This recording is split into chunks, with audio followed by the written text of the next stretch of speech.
So I went on my first cruise in 2001, right after 9/11, the same way it took during the COVID pandemic. Cruising has definitely evolved since the 90s, and it's hard for us to believe that 1995 was 30 years ago. Dr. Krystal Sodaitis is an experienced healthcare executive with expertise in utilization management and Medicare Advantage. She is also a health insurance executive, CHIE, and TEDx speaker. She is a board-certified pediatrician with fellowship training in academic general pediatrics. I've been working really hard recently, and maybe I want to step up and go to the next level up and try that out. What would be that next level up?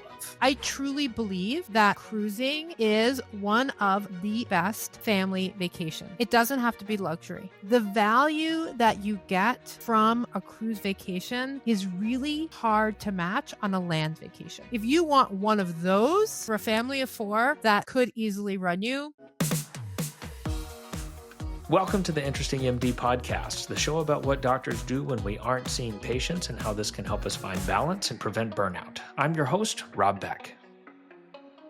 All right, welcome back to another episode of the Interesting MD podcast. This week, I have taken a little bit of a turn from death-defying and really high-intensity activities and feeling like you have to do something super extreme.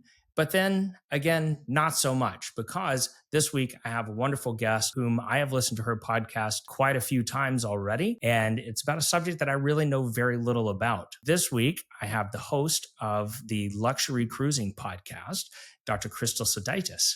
And Krystal, welcome. Thank you so much for coming on to the podcast. She's here to tell us all about why you should start cruising and why you should do it in a luxury style. Sometimes.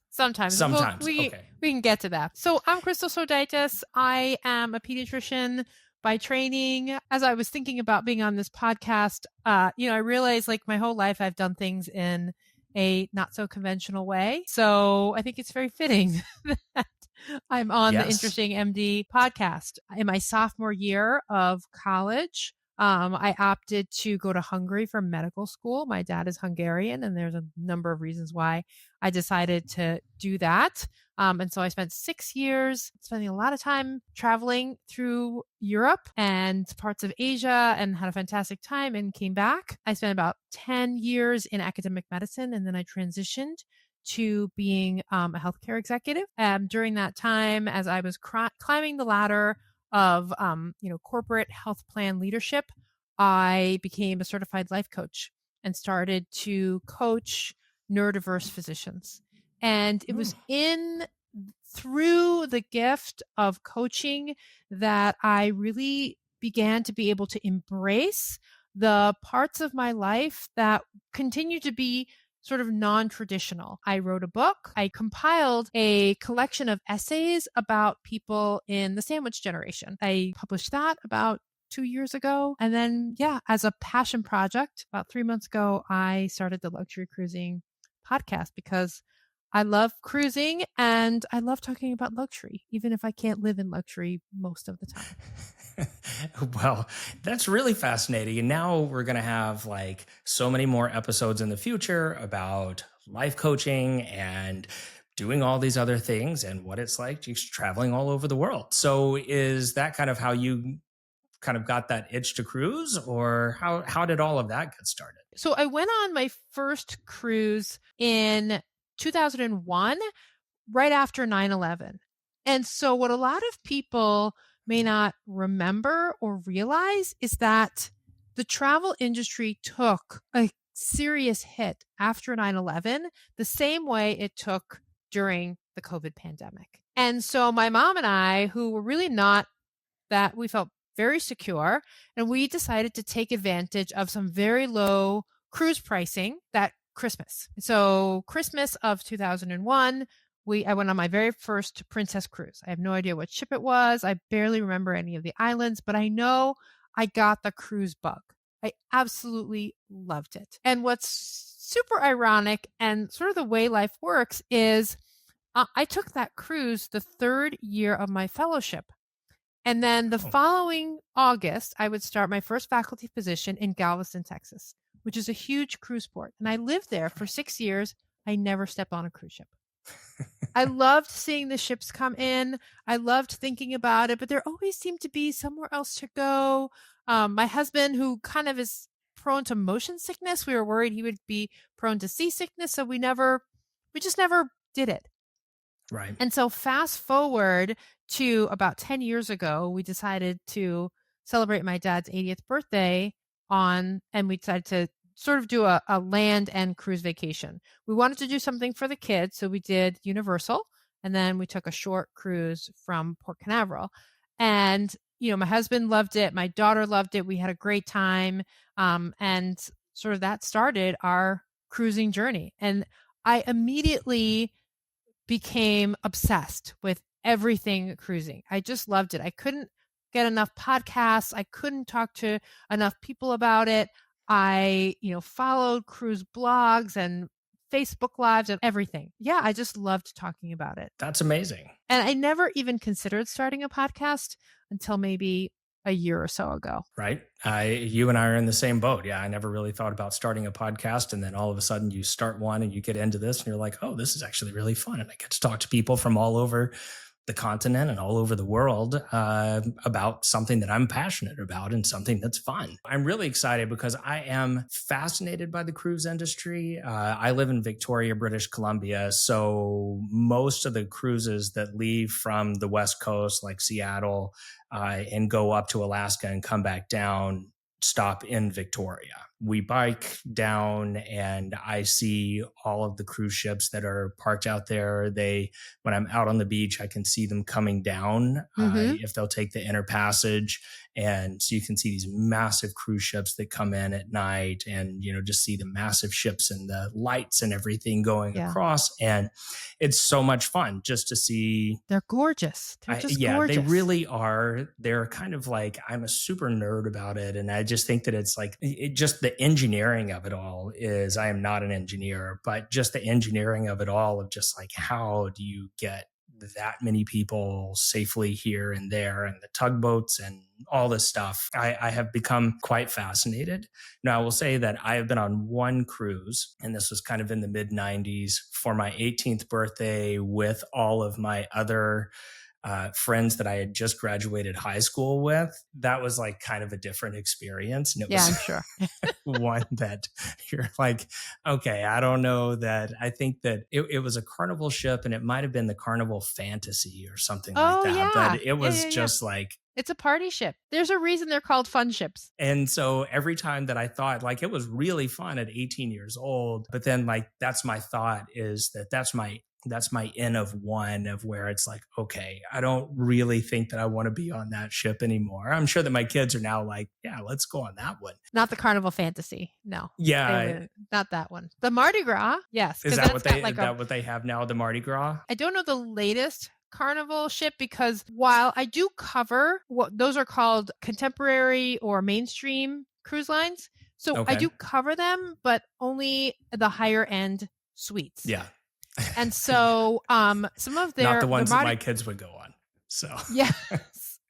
And so some of their latest ones have a roller coaster. They've got rock climbing walls. They've got, tons of pools and slides, and you can find all sorts of fun and exciting. Not on the Fantasy. Wow. Yeah, no, that one was just pretty much just like a casino and a dance club, and that was it. And I guess it was a really interesting experience where I was like, okay, well, I'm not. But now I understand that is absolutely not the way that it is. I have friends that are going on river cruises now, and I've had family and friends who have come up here and have gotten off here at the Port of Victoria to spend a few days or a few hours hanging out with us, and they love it. So this is why I am very excited, so that you can prove me completely wrong about all of this and tell me where I'm wrong, at least, where I'm misremembering all of this. Because on this podcast, I do want to talk to everybody about burnout and about getting away. And as my program director used to call it,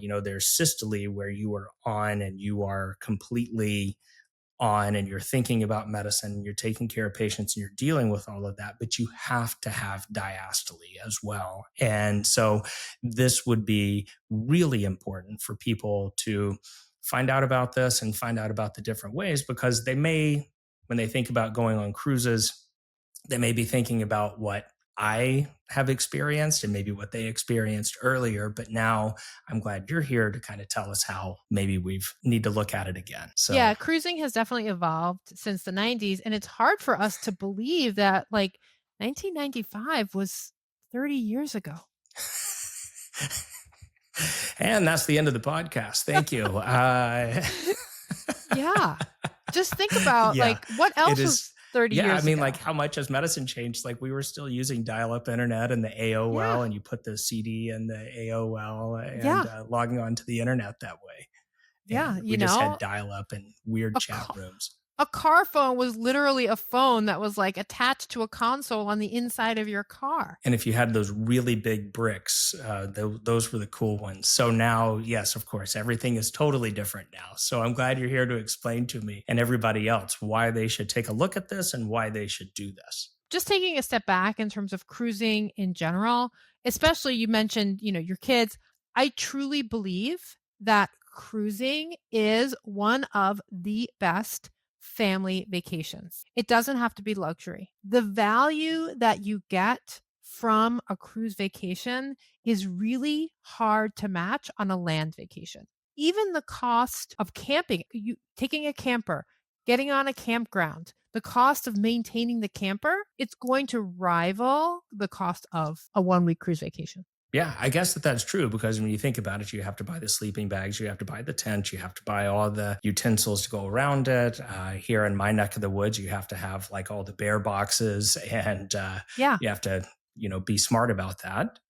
But then, if you're just going to get an RV, well, that's not just going to get an RV, but if you're going to have an RV, whether you rent it or whatever else, there's a lot of logistics and planning in it. And that's the least expensive. Camping is the least expensive vacation I can think of. But certainly if you're going to get a hotel, you have to pay for food, you have to pay for other activities, especially these days, the cost of vacationing is substantial. How is the cost of cruising kind of with all of the inflation that's been happening over the last few years and the hits to the industry during COVID and all of that? Is it kind of rising in par with inflation or is it rising faster? Kind of like air travel or hotels or even sometimes Airbnbs? It depends on what you're looking for. You can get a really high value cruise vacation if you don't want the latest and greatest cruise ship. All of the contemporary and even some of the premium lines. So the contemporary lines, I think of contemporary lines as being Norwegian, Carnival, Royal Caribbean, and MSC.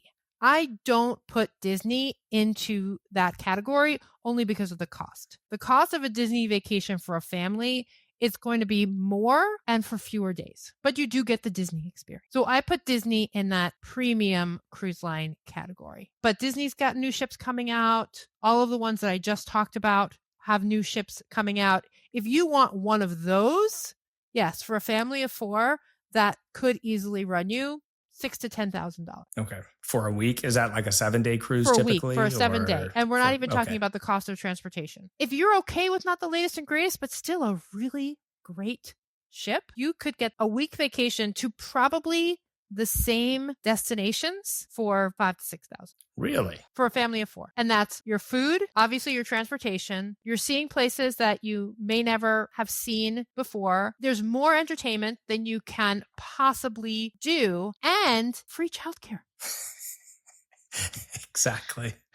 Yeah. So how does childcare work on that? Is that like they have kids clubs, I assume, and things like that? Yeah. Even the premium lines, most of them will have like, even like you want to go up to like a Cunard. The only premium ones that don't have kids club is ones that don't allow, like Virgin. Virgin doesn't allow kids, so there's no kids club. Okay. But Cunard is going to have a kids club. Holland America is going to have a kids club. All of the premium lines and all of the contemporary ones. And they're free. The only childcare that is a cost is, I know Royal Caribbean has what's called a nursery where it's some hourly nominal fee for children under 3. And the other cruise lines might have something similar, but I'm not sure. But that all is something that is available. So if you just need a couple of hours, that's pretty fantastic. Yes. Yeah. And depending on the age of your kids, many of them, my youngest, we went on a 10-day Baltic cruise. There were times when we left for port Like we would go out into the port to explore the city. And she said, no, I'd just rather stay in the kids club all day. I'm like, okay, it's fine. Sure. Yeah. Please. Yeah. Yes. Go right ahead. Have fun. No problems. Yeah. They really enjoy it. There are specialists there.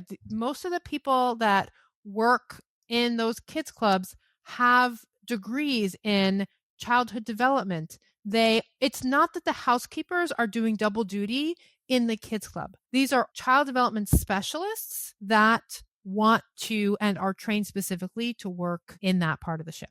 I did not know that. That's pretty amazing. I mean, I know that they do want to make sure that the parents feel good, but I didn't know that. That's really great. Another thing too is I feel like it's hard to find anywhere where you're going to get the level of service that you get on a cruise ship. Obviously, the more luxurious lines, it all just gets ratcheted up. But even on your contemporary cruise line, you're in an inside cabin in the lowest deck. Like you get the cheapest cabin there is. People still want you to have a fantastic vacation. I truly believe that my waiter in the main dining room wants me to have the best dinner of my life every single night. And you feel like that every time? I don't feel that I get it every time. No, but they are very committed to But you feel that you get that level of service, maybe not the greatest meal that you've ever had every time. I get that. Exactly. That's preference. But so how do you take it from the contemporary? How do they take it from going in the contemporary cruises up to the luxury cruises? Like when you make that jump to what would be the next level? I'm sure that there's always kind of like Holland America or whatever else. But what is that next level up for the people out there that are thinking, all right, well, I've been working really hard recently and maybe I want to step up and go to the next level up and try that out. What would be that next level of? The first thing I'll say is each cruise line on all levels, they have their own personalities. And so I'm a big believer in booking a cruise through a travel agent. It's really the only type of vacation that I will consistently and universally book through a travel agent. And finding a travel agent that you know and trust and that knows cruising, that you can explain to them what you're looking for so that they can direct you to the best cruise line for you. I recommend first, if you don't have kids, unless you really want all those bells and whistles, all the sort of like adrenaline stuff, like the surf simulator and the rock climbing wall and the giant slides, then you don't need a contemporary cruise line. And absolutely do not cruise during school breaks because it's just going to be inundated. You're going to be inundated. That is a no-go. That is for everybody. If you out don't there, have kids and you don't have to cruise during a school break, I wouldn't do it. If you not inclusive of summer though, right? Just like don't go at spring break, fall break times. Right, exactly. Okay. No, I mean in summer there's usually a lot of kids, and if you can do it like in that, I do cruise during hurricane season, and that's a choice. Yeah, that's a topic for another podcast. But if you can cruise like when this weather's still good, maybe end of August, early September, or right before school ends, beginning of May, there's going to be a big difference between just the number of kids. If you want to be with kids, look, I'm a pediatrician. I love kids. But sometimes I don't need 1,000 of them running around. But you're also a pediatrician, and so you don't need to always be around kids. Like, right? Yeah, I get it. If you're looking for a child-free experience, or not a child-free, but fewer kids, then I would bypass the contemporary lines, go to the premium lines. And then it really depends. If you're looking for a fantastic live music experience, Holland America. If you're going to Alaska and you want just an incredible experience, Princess. If you want like modern luxury, Celebrity. And then if you want swanky, Virgin. And Disney, obviously, if you just love Disney. If you love Disney and really want a very high level of service, plus you love all the characters, then absolutely Disney is the way to go. Then, and all of those have kids club. Maybe you do take your kids. If they don't care that there aren't 100 or 200 kids in the kids club for them to play with, then take your kids. And so what is it that you get when you go to these next levels of, service? Is it just about decor, or is it about the food options, obviously the music options? That sounds really interesting. It definitely, the decor takes on a sleeker, more sophisticated style, sometimes older, sometimes newer. Sometimes when I say older, sometimes it's that like old sort of like wood and very like seafaring style. And some of them have more sleek, modern, a little bit more white, chrome, square edges kind of style. The food generally, it's not just better, but it's the way it's presented. I'll give you an example. We'll compare Royal Caribbean and Celebrity. Those are the two cruise lines that I know best. When I go to get coffee in the morning at Royal Caribbean, I'm standing in the line and give my order like at Starbucks, and then I wait.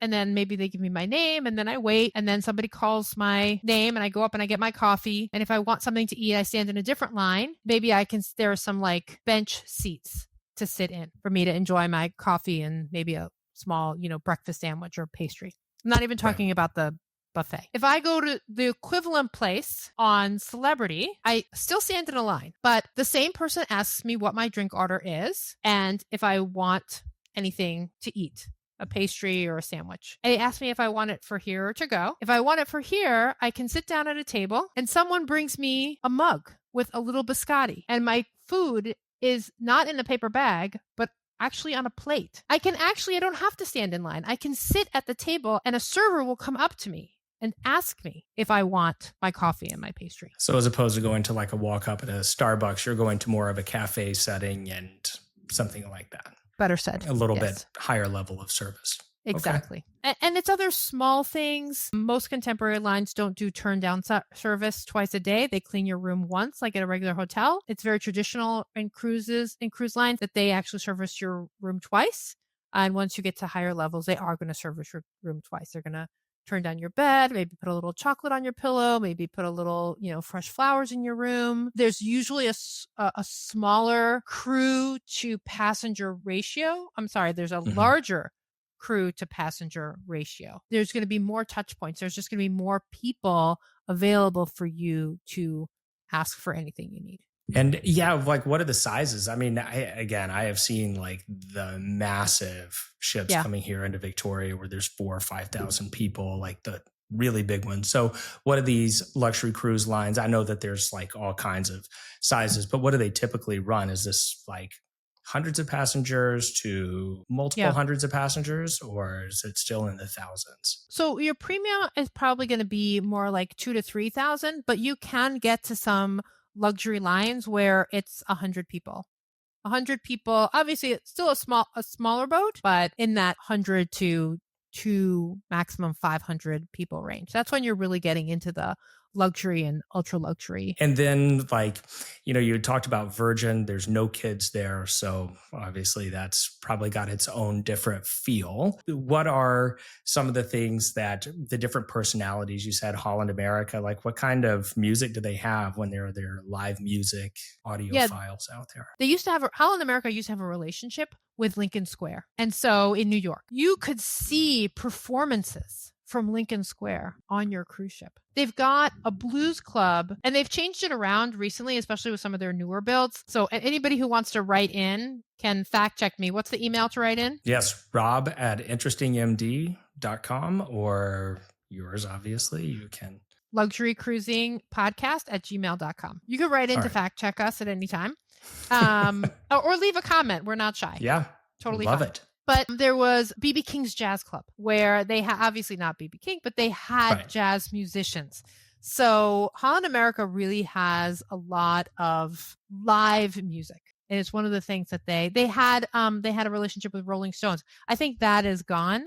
They had a rock and roll. It was not a bar, but they had a venue. They had a venue that was just dedicated to rock and roll. You really want to talk to your travel agent and get a sense of what are these cruise lines known for. Princess is, like I said, it's sort of known for being the cruise line to go to Alaska on. They actually own some resorts in Alaska so that if you wanted to extend your cruise into Alaska, you could. I think Holland America does as well. Princess is going to be more of understated luxury. They are considered the cruise line to go to Alaska. I believe they've been going to Alaska the longest. It's either Princess or Holland America. They really do pride themselves. I keep saying understated luxury, but that's really what it is.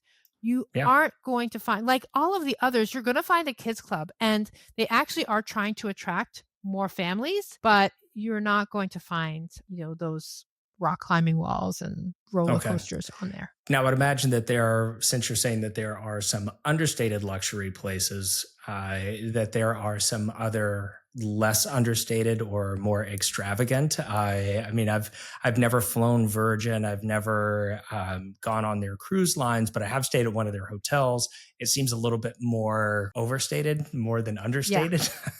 It's not really a word to describe that, but what are those cruise lines like then? So you step onto one of those. What is that like? Yeah. So you step on to, we're going to go to the next tier, and we'll go to Silversea or Seabourn or Regent, Oceania. They all have their own specific sort of style. Here's where you're getting closer to the top of the pyramid. So there's not that much of a difference. I love Seabourn.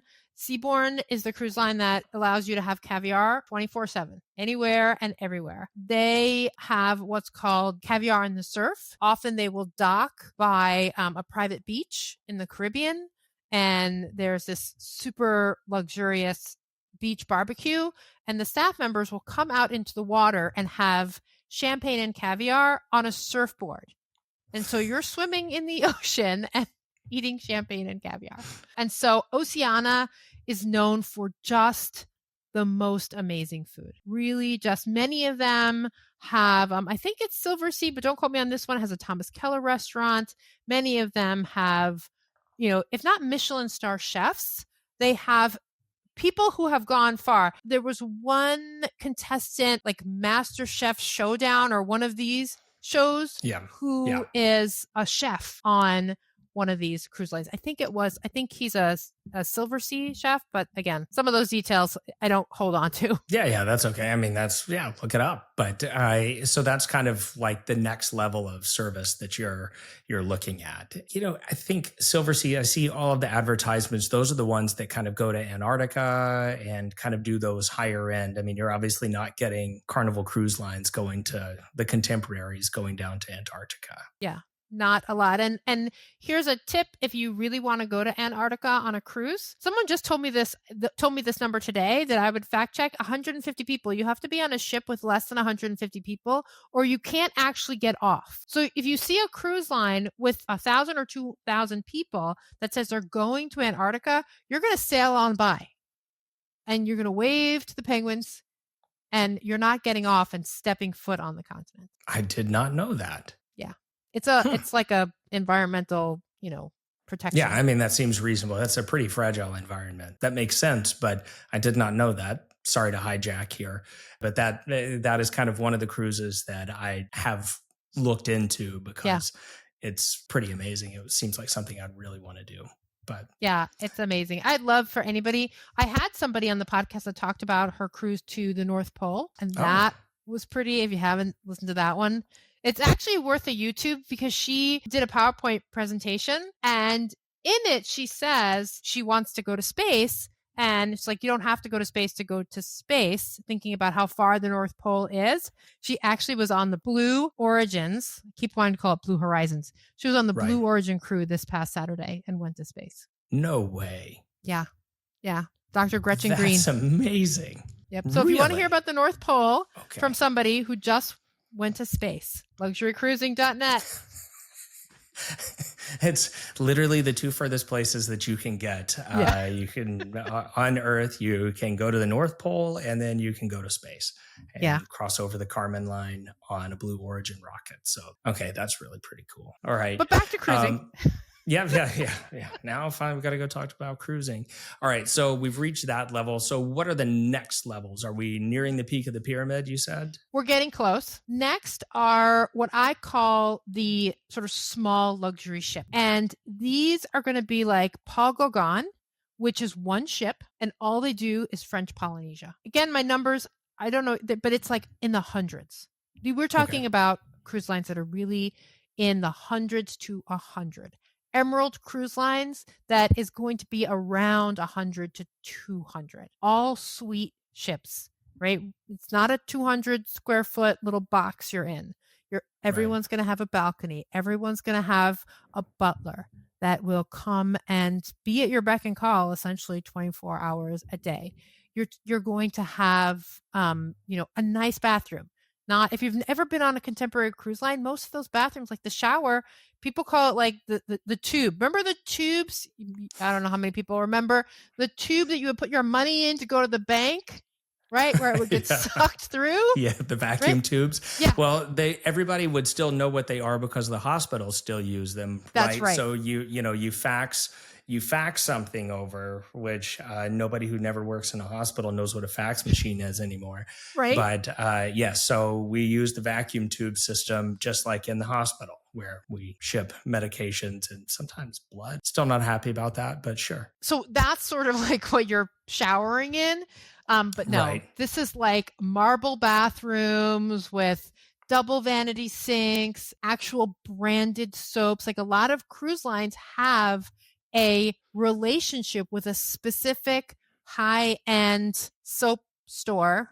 I know that there's a fancy name for people who make soaps and stuff like that. And they use that exclusively for all of they all have, little things like it's little things in your room, like having your own espresso maker. That seems so small, but at 4:00 in the afternoon when I really could use an espresso and I just don't feel like going anywhere, like tired, having one in my room is a beautiful thing. And knowing that my cabin steward has made sure that I have water for my coffee maker all the time is just a beautiful thing. Just those small things it's just about convenience. Whenever you want it, you need that convenience. Right.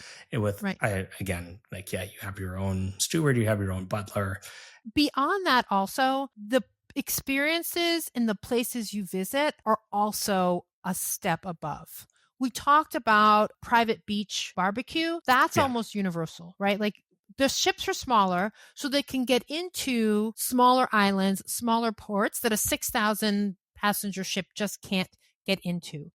The cruise lines have relationships with these places so that if there is this little beautiful beach and a little alcove that no other bigger ships can't get to, they can park. Maybe you have to take what's called a tender or smaller ship to get to the beach, but it's your own private beach and they set up food or a barbecue or whatever it is. The excursions, a lot of them create private excursions in port. Not these days, but let's say you're going to St. Petersburg.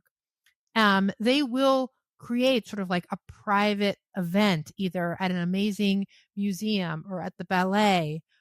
Many of the higher end river cruise ships will have after hours experiences at a museum or special amazing seats at the opera. Really? Mm-hmm.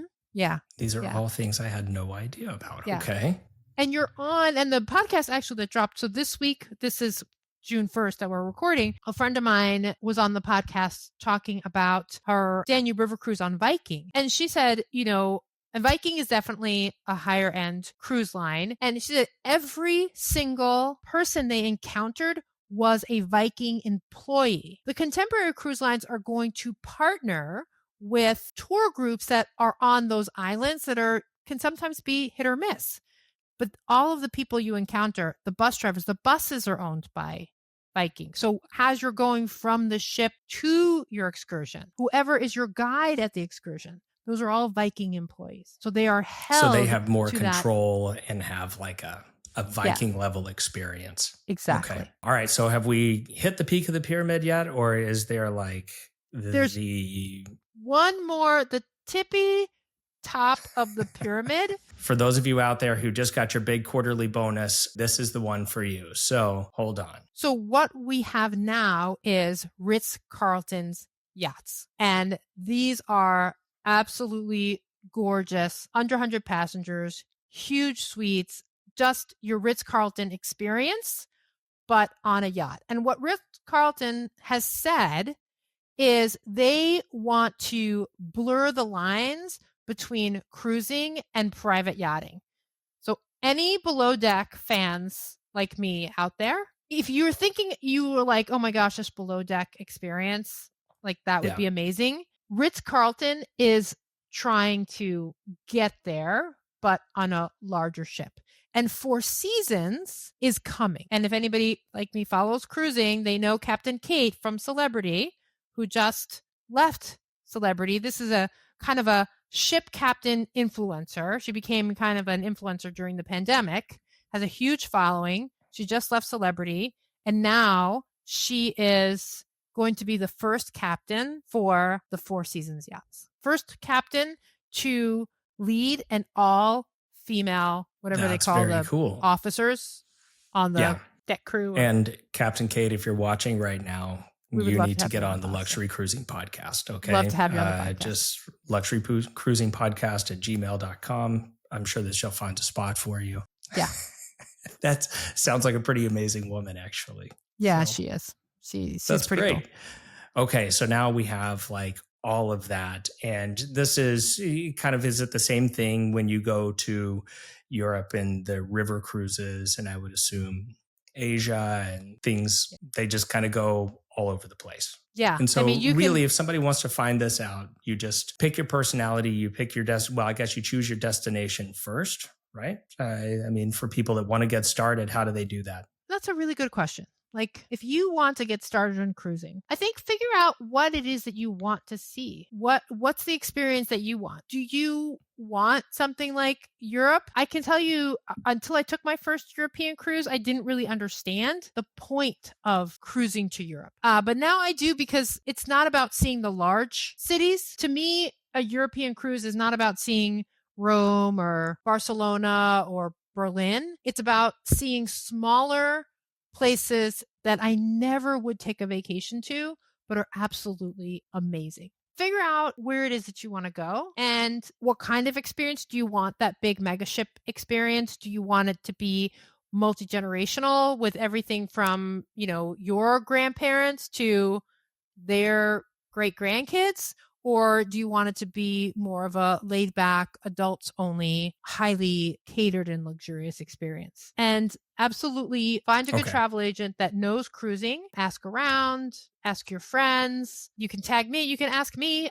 I talk to people about cruising all the time. And so you can find me on LinkedIn or Facebook, and you can ask me, hey, I want to take a cruise. What should I do first? Who should my travel agent be? Got a number of really good travel agent friends that all have different personalities. And so they're not the best for one person isn't for everyone. Ask for a good travel agent that knows cruising. Okay. So you need to know where you want to go. I guess your budget, obviously, about what you want to do. Before we go, I do want to ask, what is the craziest thing that's happened to you or that you've seen, experienced, heard about on a cruise? Well, I mean, the craziest thing. And if it's nothing, that is actually reassuring, of course, with every doctor, they always ask what's the craziest thing you've ever seen? Well, it's always something up somebody's butt in the ER. Yeah. That's always been the craziest thing, right? Yeah. But we all have that one story. So, yeah.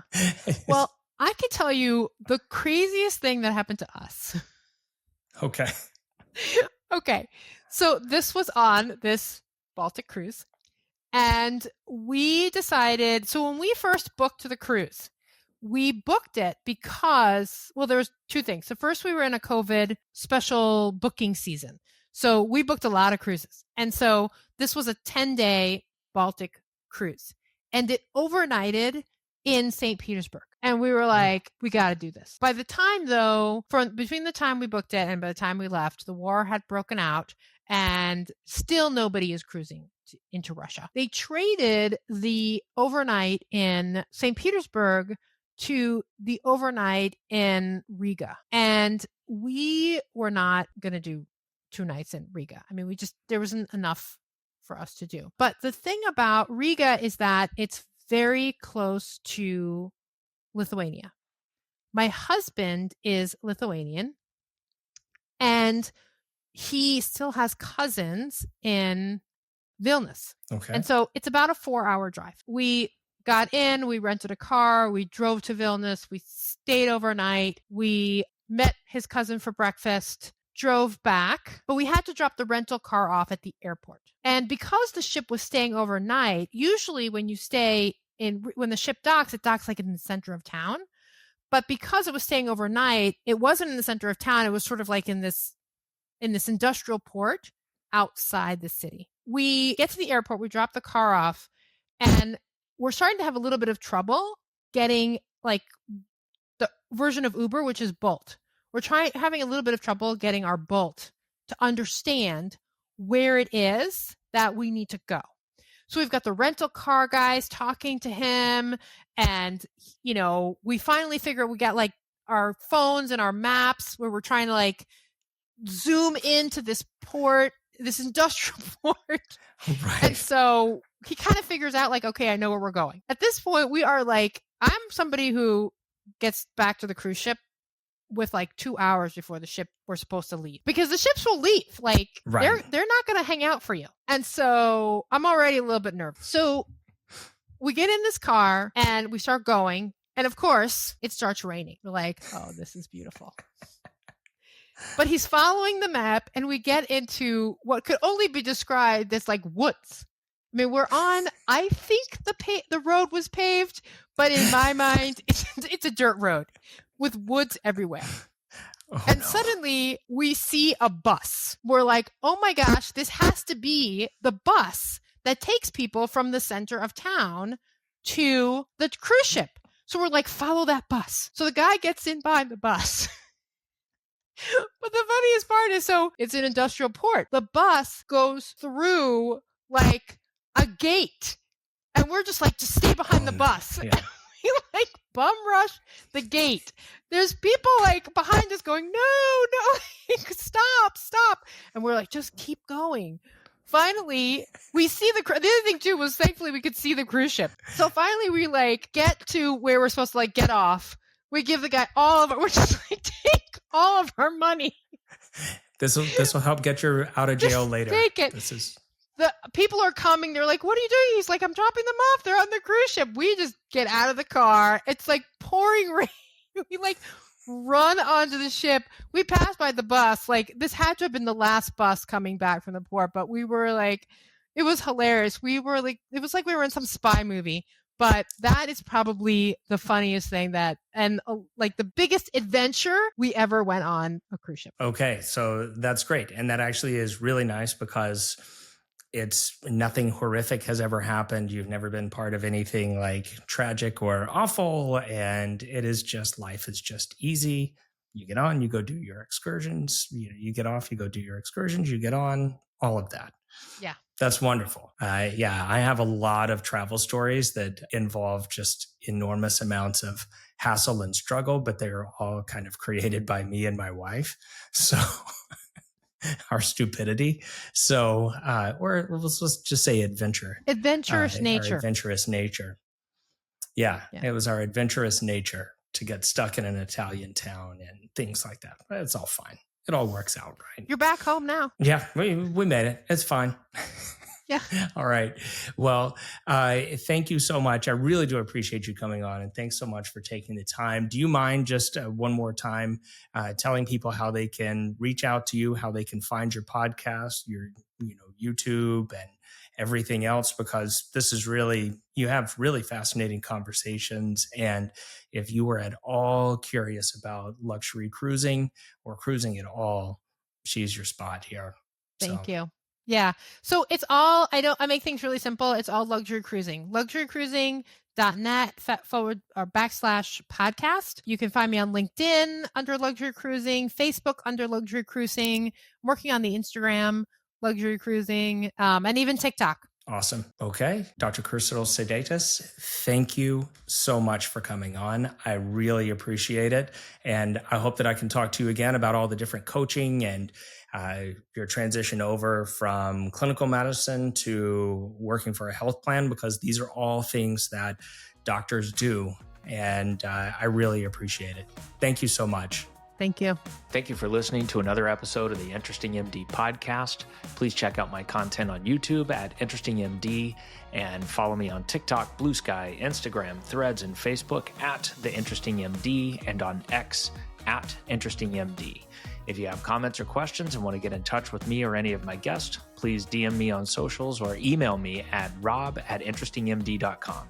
If you have any ideas for a show and you want to share your hobbies with me or don't know where to get started on your own project, you can email ideas@InterestingMD.com. Please like and subscribe to the podcast and YouTube channel to get the latest content. Much appreciation to Falter Media for editing, producing, and posting all Interesting MD content. Check them out, because if they can do this for me, imagine what they can do for you. See you next week.